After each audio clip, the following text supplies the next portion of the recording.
Kami dari kelompok 8 akan membahas tema mengenai resolusi bank oleh lembaga penjamin simpanan. Di mana dalam pendahuluannya dulu kita harus menjelaskan berdasarkan Undang-Undang 24 tahun 2004 dalam pasal 4-nya menjelaskan fungsi lembaga penjamin simpanan untuk menjamin simpanan nasabah penyimpan, lalu juga untuk turut aktif dalam memelihara stabilitas sistem perbankan sesuai dengan kewenangannya. LPS sendiri mendapat perluasan terhadap tugas dan kewenangannya melalui Undang-Undang Nomor 9 Tahun 2016 tentang pencegahan dan penanganan krisis sistem keuangan, Jungto Undang-Undang Nomor 2 Tahun 2020 tentang penetapan peraturan pemerintah pengganti Undang-Undang Nomor 1 Tahun 2020 tentang kebijakan keuangan negara dan stabilitas sistem keuangan untuk penanganan pandemi COVID-19 dan dalam rangka menghadapi ancaman yang membahayakan perekonomian nasional dan atau stabilitas sistem keuangan menjadi undang-undang. Sehingga salah satu tugas LPS itu merumuskan, menetapkan, dan melaksanakan kebijakan penyelesaian bank gagal yang tidak berdampak sistemik. Nah, perlu diketahui sendiri bahwa di Indonesia dikenal dengan dua sistem perbankan. Adanya bank sistemik dan bank non-sistemik. Ruang lingkup bank sistemik adalah bank yang apabila mengalami gangguan atau gagal dapat menimbulkan dampak besar terhadap stabilitas sistem keuangan dan perekonomian nasional. Penentuan bank sistemik itu dilakukan oleh ada lembaga yang namanya adalah Komite Stabilitas Sistem Keuangan dengan mempertimbangkan ukuran bank, keterkaitan dengan lembaga lain, kompleksitas usaha, dan dampaknya terhadap sistem keuangan. Contoh bank yang umumnya dikategorikan sebagai bank sistemik, satu kayak seperti PT Bank Sentral Asia (TBK) atau kita kenal dengan Bank BCA. Terus ada PT Bank Rakyat Indonesia Persero TBK, lalu ada PT Bank Mandiri Persero TBK, dan PT Bank Negara Indonesia Persero TBK. Mengenai ruang lingkup bank non-sistemik adalah bank yang jika mengalami kegagalan tidak menimbulkan dampak luas terhadap stabilitas sistem keuangan nasional.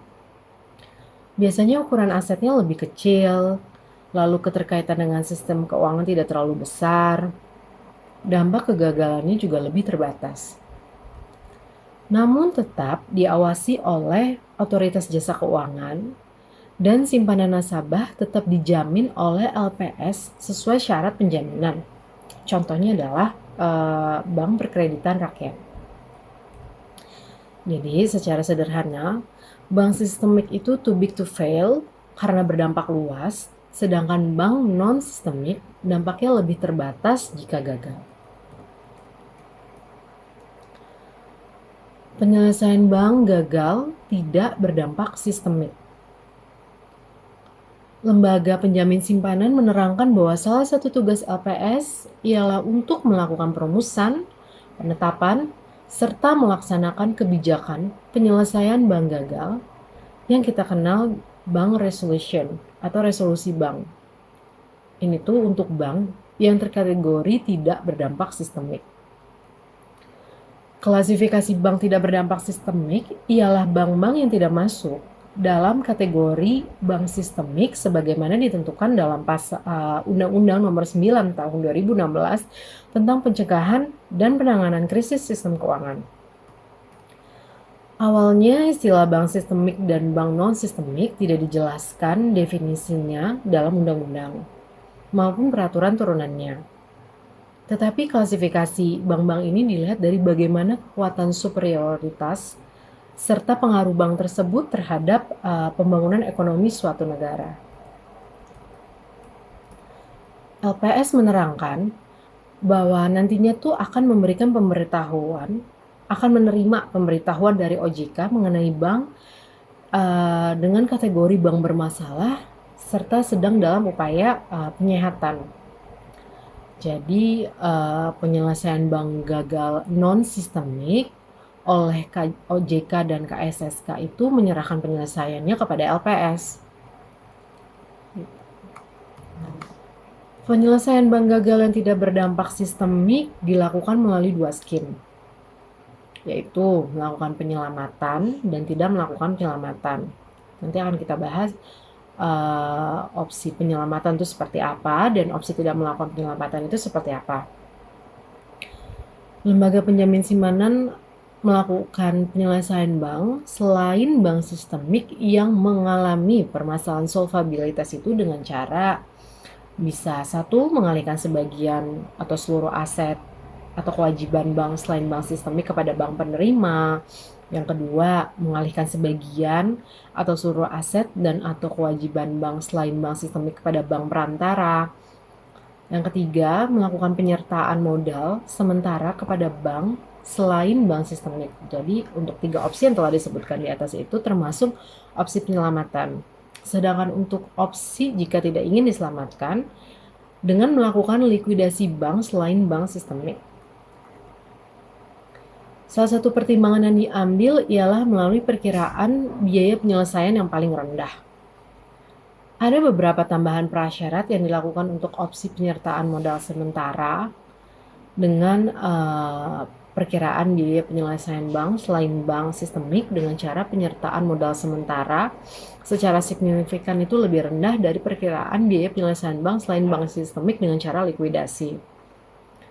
Bank selain bank sistemik masih memiliki prospek usaha yang baik dan adanya pernyataan dari rapat umum pemegang saham yang dibuat dengan akta notaris yang setidak-tidaknya memuat satu kesediaan untuk menyerahkan hak dan wewenang RUPS kepada LPS. Kesediaan untuk menyerahkan kepengurusan bank selain bank sistemik kepada LPS, dan kesediaan untuk tidak menuntut LPS atau pihak yang ditunjuk LPS jika proses penyelesaian melalui penyertaan modal sementara tidak berhasil. Sepanjang LPS atau pihak yang ditunjuk LPS melakukan tugasnya sesuai dengan amanat ketentuan peraturan perundang-undangan. Ditambah dengan biaya pertimbangan, beberapa aspek dalam menetapkan cara penyelesaian bank selain bank sistemik ialah menerima permintaan keputusan penyelesaian bank selain bank sistemik yang tidak dapat disehatkan dari OJK, memperoleh seluruh informasi dan dokumen pendukung mengenai kondisi bank selain bank sistemik yang diperlukan dari OJK. Setelah dilakukan kajian oleh LPS, maka nantinya LPS akan memberitahukan kepada OJK mekanisme penyelesaian bank selain bank sistemik dan akan melakukan pengumuman melalui media cetak dan atau media elektronik. LPS akan melanjutkan proses penyelesaian bank selain bank sistemik setelah menerima penyerahan bank selain bank sistemik dari OJK guna melakukan proses penyelesaian. Jadi ada opsi yang akan kita bahas ini. Opsi pertama yang dapat diambil oleh LPS dengan memperhatikan kondisi bank tersebut dengan mengalihkan aset dan atau kewajiban bank selain bank sistemik kepada bank penerima. Di mana bank penerima sendiri itu merupakan bank yang menerima pengalihan sebagian atau seluruh aset dan atau kewajiban bank selain bank sistemik. Jenis aset yang dapat dialihkan dari bank selain bank sistemik tersebut dapat berupa aset yang memiliki kualitas lancar atau dalam perhatian khusus, tidak dalam sengketa, disita dan atau dijaminkan. Bisa juga dengan aset tetap dan inventaris yang digunakan dalam kegiatan usaha bank selain bank sistemik. Aset tak berwujud yang dimanfaatkan untuk kegiatan usaha bank selain bank sistemik, dan aset lain yang ditetapkan oleh lembaga penjamin simpanan untuk dialihkan. Dalam proses pengalihan ini, LPS akan berkoordinasi dengan Bank Indonesia untuk menjamin pelaksanaan transaksi perbankan yang terkait dengan fungsi dan wewenang Bank Indonesia segera setelah pengalihan aset dan atau kewajiban dimaksud.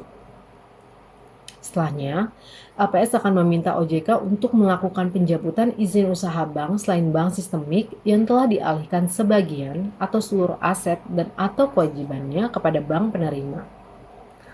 LPS kemudian melakukan pembubaran badan hukum dan dilanjutkan dengan proses likuidasi bank. Selain bank sistemik yang telah dicabut izin usahanya sesuai dengan ketentuan peraturan perundang-undangan. Opsi lain yang dapat diambil oleh LPS ialah dengan melakukan pengalihan sebagian atau seluruh aset dan atau kewajiban bank selain bank sistemik kepada bank perantara.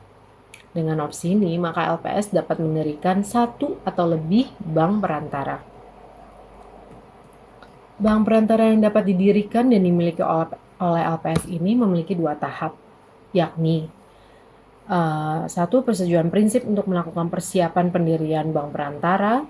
Dua, izin usaha untuk melakukan kegiatan usaha bank perantara setelah persiapan pendirian selesai dilakukan. Karena sebagai penghubung sementara atau temporary bridge, maka akan terjadi pengakhiran operasional bank perantara tersebut dengan jalan LPS menjual saham bank perantara kepada pihak lain pasca dilakukannya pengalihan seluruh aset dan atau kewajiban perantara kepada pihak bank atau pihak lain. Adapun pembentukan bridge bank ini ialah sebagai sarana untuk memisahkan aset dan kewajiban bank bermasalah, trouble bank atau fail bank yang dinilai mempunyai kualitas yang baik dengan aset dan kewajiban yang dinilai buruk. Sehingga aset-aset yang masih dalam kategori baik tersebut akan diolah dalam bank perantara tersebut. Selain dua opsi yang telah dijelaskan, opsi berikutnya ialah melakukan penyertaan modal sementara kepada bank selain bank sistemik. Selain penyelesaian dengan jalan dilakukan penyelamatan, opsi lain yang dapat ditempuh ialah dengan jalan tidak melakukan penyelamatan. LPS tidak melanjutkan penyelesaian bank selain bank sistemik dengan cara penyertaan modal sementara apabila dalam proses penyelesaian dimaksud, LPS menemukan biaya penyelesaian dengan cara penyertaan modal sementara jauh lebih besar dari perkiraan biaya penyelesaian bank selain bank sistemik pada saat keputusan penyelesaian ditetapkan. Selanjutnya, keputusan LPS untuk tidak melanjutkan penyelesaian tersebut diberitahukan kepada OJK beserta permintaan pencabutan izin usaha bank selain bank sistemik. Dan sebagai lembaga asuransi bank, LPS akan melakukan pembayaran klaim penjaminan kepada nasabah penyimpan dari bank selain bank sistemik yang dicabut izin usahanya serta melanjutkan proses likuidasi. Proses penjualan sahamnya pun dilakukan dengan mengacu pada peraturan perundang-undangan dan jika terdapat selisih kurang antara dan yang diterima LPS dari hasil likuidasi, bank maupun penjualan saham bank, maka hal itu merupakan biaya penyelesaian bank bagi LPS dan bukan merupakan kerugian keuangan negara.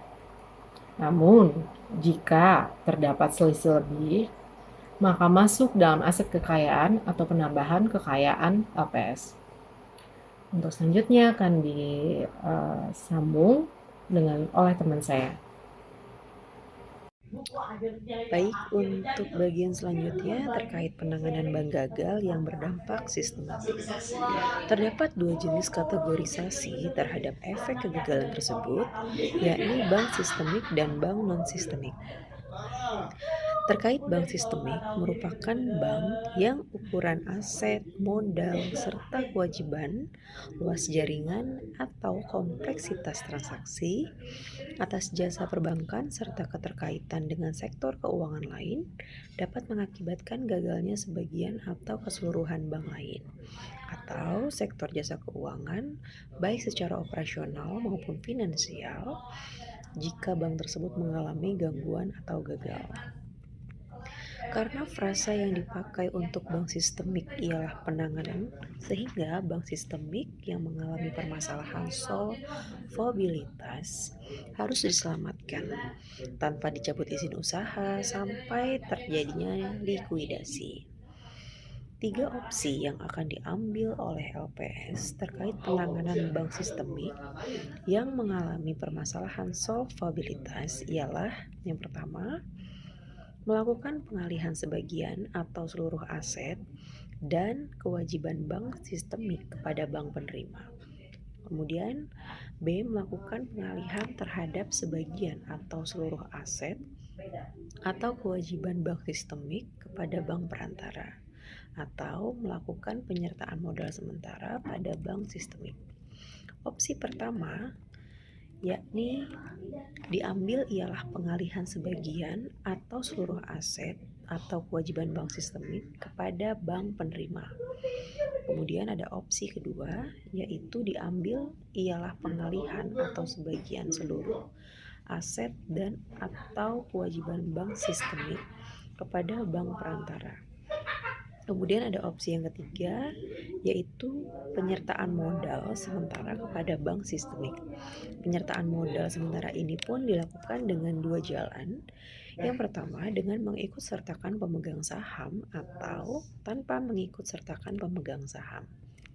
Jika ekuitas bank sistemik bernilai positif ketika LPS memutuskan melakukan penyertaan modal sementara tanpa mengikut sertakan pemegang saham, LPS dan pemegang saham pengendali PSP membuat perjanjian yang mengatur penggunaan hasil penjualan saham bank sistemik milik LPS dan milik PSP.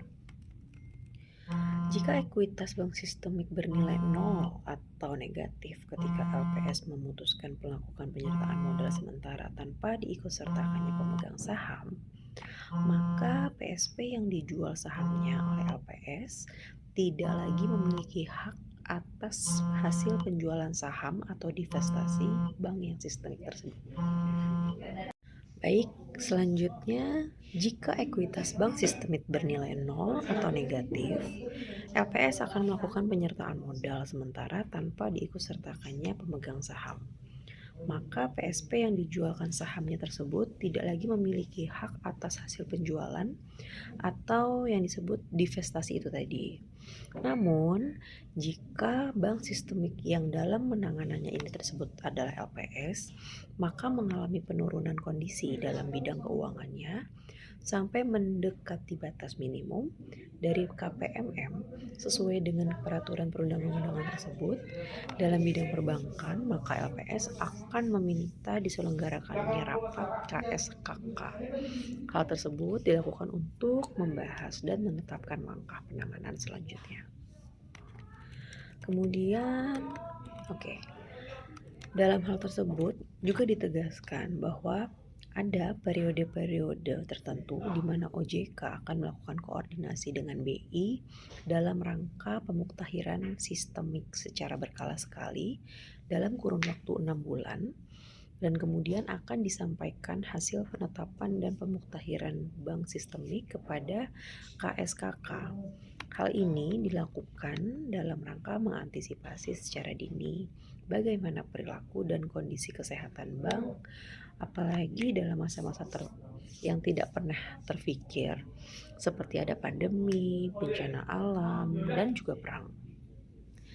Kemudian dipastikan pula sebagai suatu komponen pendukung ekosistem perbankan, di Indonesia juga yang memadai ini terkait peran serta organ yang terkait. Jadi dalam hal ini ada LPS, Bank Indonesia, Otoritas Jasa Keuangan, dan Kementerian Keuangan sebagai regulator untuk harus tetap berjalan bersinergi dalam mengambil keputusan dengan tetap memperhatikan ketentuan dalam peraturan perundang-undangan. Lalu kita masuk dalam poin yang D terkait likuiditas dan kepailitan. Menurut pasal 1 ayat 1 Undang-Undang Nomor 37 Tahun 2004 tentang kepailitan dan penundaan kewajiban pembayaran utang atau Undang-Undang Kepailitan, kepailitan adalah sita umum atas semua kekayaan debitur yang pailit dalam pengurusan dan pemberesannya dilakukan oleh kurator di bawah pengawasan hakim sebagaimana diatur dalam undang-undang ini. Sedangkan menurut Black Law Dictionary, likuiditas adalah with respect with winding up of a affair or corporation is a process of reducing asset to cash, discharging liabilities and dividing surplus or loss. Occurs when a corporation distributes its net asset to its shareholders and case its legal existence. Jadi dalam perspektif ini, peraturan perundang-undangan pun Dalam istilah likuidasi umumnya digunakan untuk yang pertama, Undang-Undang Nomor 40 Tahun 2020, Undang-Undang Nomor 40 Tahun 2007 terkait perseroan terbatas atau yang kita kenal sebagai UPT. Di mana sih letak peraturan tersebut gitu ya?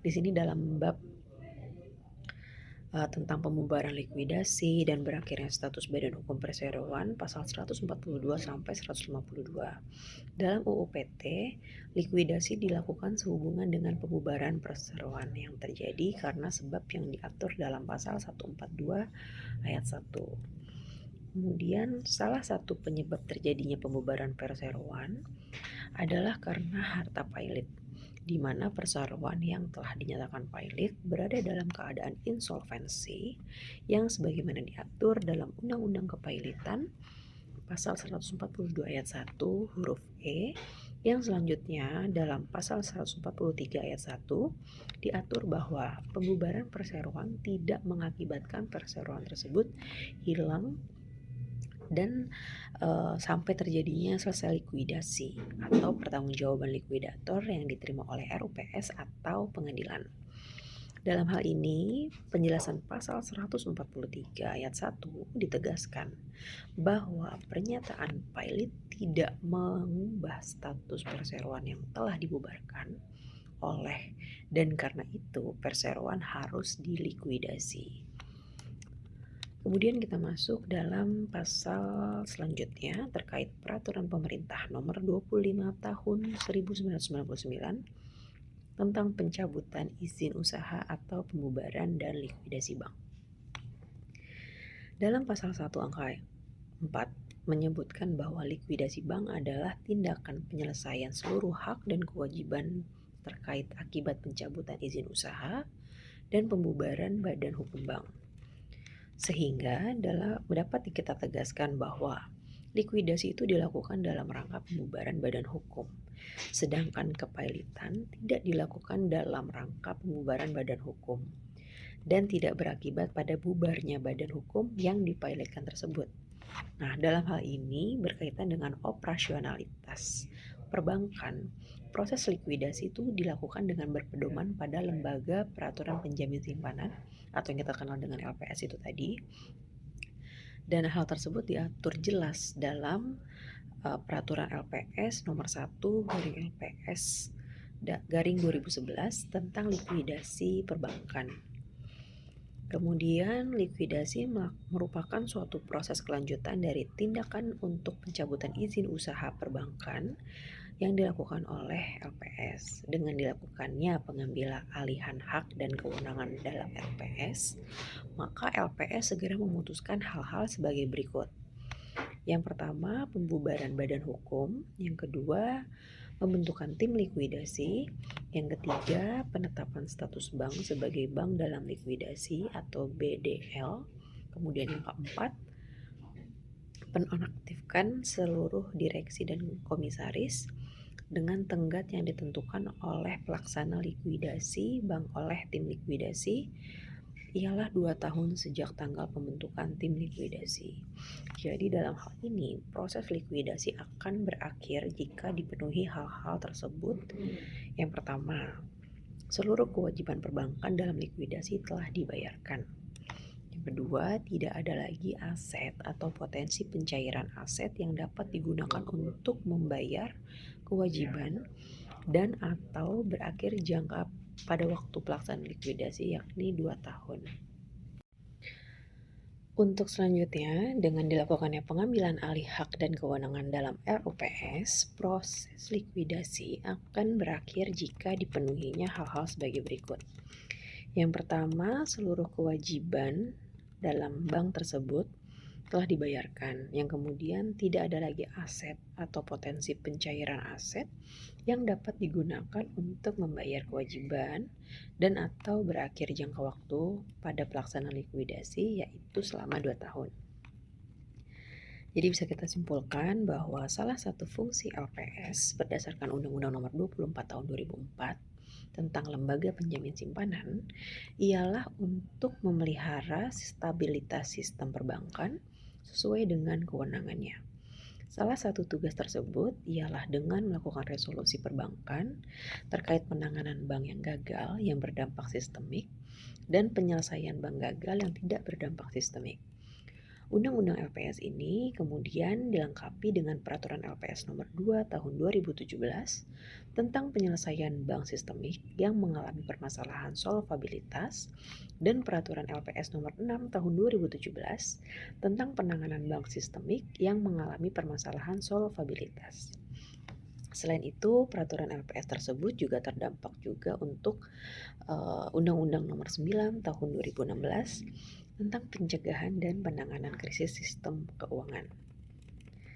Kemudian yang dilakukan oleh LPS dalam rangka resolusi bank tersebut dengan cara pengalihan sebagian atau seluruh aset kepada bank penerima atau bank perantara dengan penyertaan modal sementara dan untuk bank gagal tidak mengalami permasalahan solvabilitas atau likuidasi. Jadi kita dapat menambahkan bahwa lembaga penjamin simpanan, pengaturan terbarunya diubah dan diperkuat melalui Undang-Undang Nomor 4 Tahun 2023. Tentang apa? Yaitu tentang pengembangan dan penguatan sektor keuangan atau Undang-Undang P2SK. Undang-undang ini mengubah beberapa ketentuan dalam Undang-Undang Nomor 24 Tahun 2004 tentang lembaga penjamin simpanan. Sekian dan terima kasih. Kami bisa menyampaikan terkait materi bab 7. Untuk tema yang kami sampaikan kembali lagi terkait resolusi bank oleh lembaga penjamin simpanan. Terima kasih.